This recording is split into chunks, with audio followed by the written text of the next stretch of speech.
The title of this message is Compassion in Action.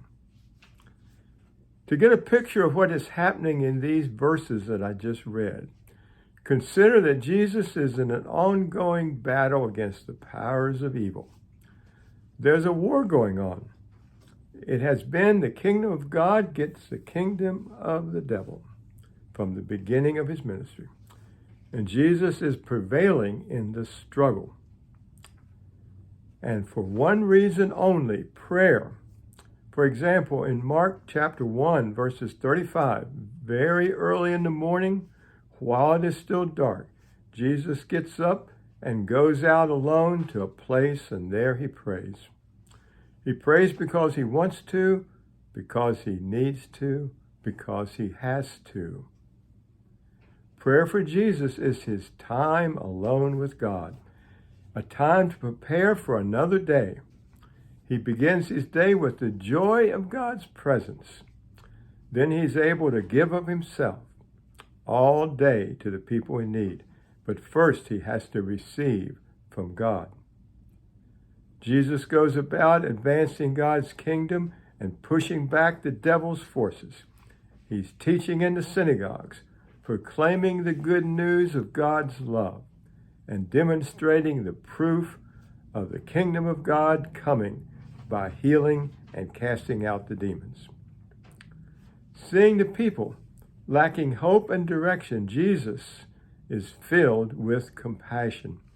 The Gospels use this word compassion 12 times, either to describe Jesus or in reference to one of the parables that Jesus tells, such as the description of the Father in the parable of the prodigal son.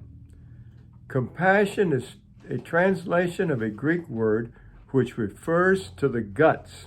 It means to be touched deeply at a gut level. Jesus is deeply moved as he sees the people. His heart goes out to them. He is filled with compassion. They are like sheep without a shepherd. The people are distressed, under great stress. Sounds like many folks today. There are many similar ways to translate this word, including troubled or worried, and perhaps an even better choice might be to say that they are exhausted, having no place to turn and no one to turn to. Not only are they distressed, but they are dispirited. Dispirited.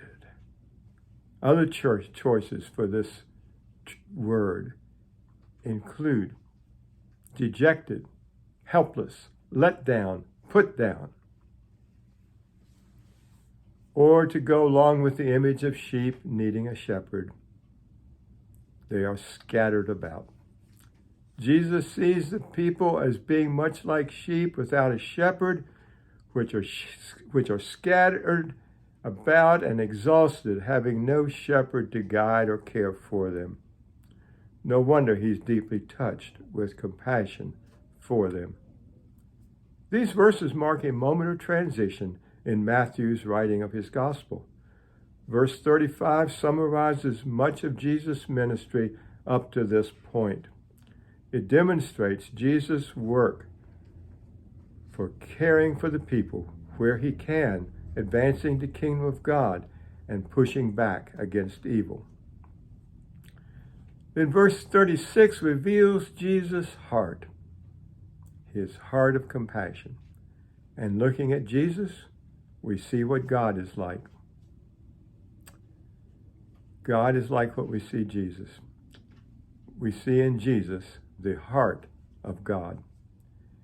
And in Jesus, we also see what is expected of anyone who is going to reach out to those in need. It requires the same heart of compassion. And this verse points ahead to verses 37 and 38. Any future workers of the kingdom must possess this heart of compassion. There's so few workers for the kingdom because sadly a heart of compassion is not frequent enough. Like a shepherd, the harvest is also a familiar image in Jesus' day. Of course, less so today because so many have no idea of rural life. This reference is to the grain harvest, which is used in the Bible as a picture of gathering up God's people and bringing them into his kingdom.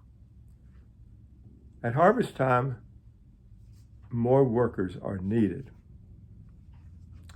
I remember the days my sons James and Michael worked summers making hay for Evan Moeller.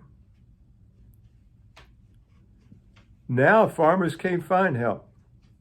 Expensive machinery does all the work. But there's no machinery made to share the love of God. Only people will do. Jesus is only one man.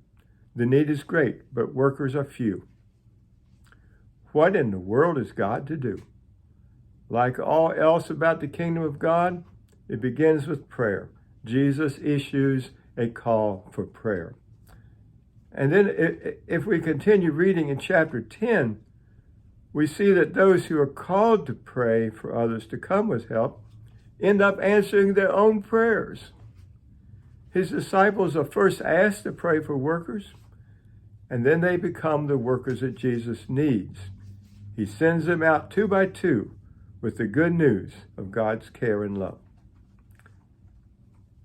I remember 23 years ago, on the first Sunday our church met in Purcellville, I talked to Carol Krim. He told me, I've been praying for 10 years for a new church to be started in Purcellville, and this is the church. I asked him, how long have you been praying like this? He told me, for 10 years. All around us, there are folks all stressed, worried, dejected, who need God's love, who need the Good Shepherd. God calls us to pray for workers who will spread the joy of God's love. Prayer is a serious matter. It's where the rubber meets the road. Are we praying with a heart of compassion for others? What do we have to lose? Believe me, there is much to lose if we are not praying. Action begins with prayer. Keep on keeping on to do your best and leave to God all the rest.